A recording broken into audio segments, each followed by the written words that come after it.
Ngayon, may nabili tayong pangtakip nito ating sensor ng ABS. Ito.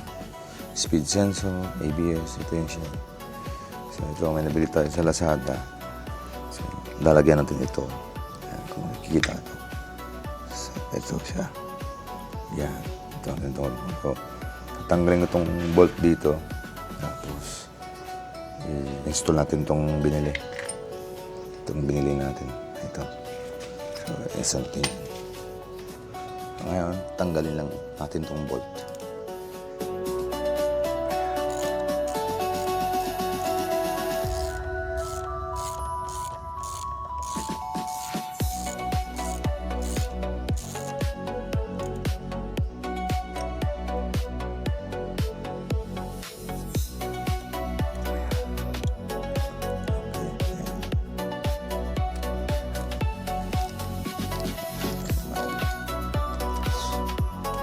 Nilinis ko na to. Yan, so hindi natin kailangan galawin. Baka magano pa. Tapos, tanggal natin itong rito.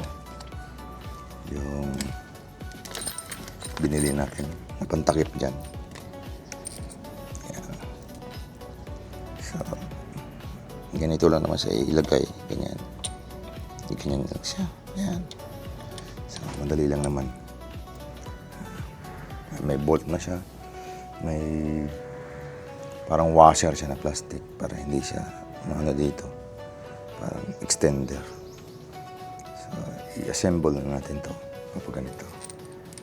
Tapos, plastic. Ayan. Dito. Tapos, lalagyan ko ng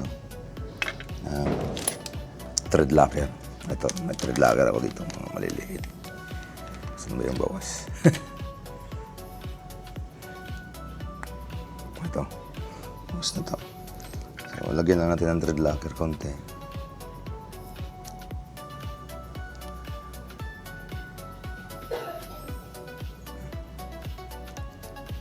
Kasi more on vibration to. Para iwas tayo. Iwas matanggal habang nagbabiyahe. So, yan lang. Natin yan. May sarili naman siyang sarili siyang allen.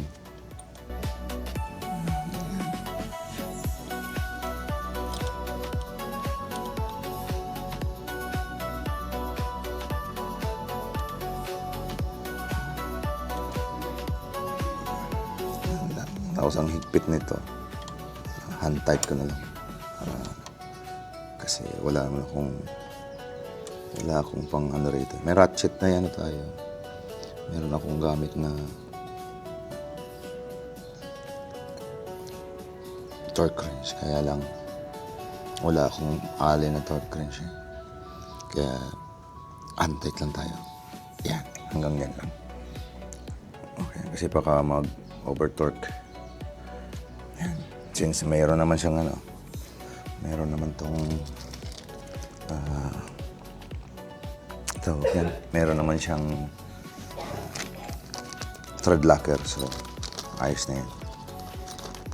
Ayan. Protection lang para dito. So, ang nilagay lang natin dito, hindi lang siya forma at bling-bling. Hindi, may purpose din. Protection siya dito sa ating ABS sensor. Kasi baka may natamaan ng bato, so, masira o maputol. Hindi mag-function. At least, paano, pag yan. Medyo tapos yung bolt ng original ng Honda. So, tabi lang natin to. Kasi later, magagamit din natin for other purposes. So, yun lang. And, i-upload din natin dito yung kanyang pag na-test ride natin. I-test ride natin. Gala. Tapos titignan natin kung ano. Alright. That's all, folks.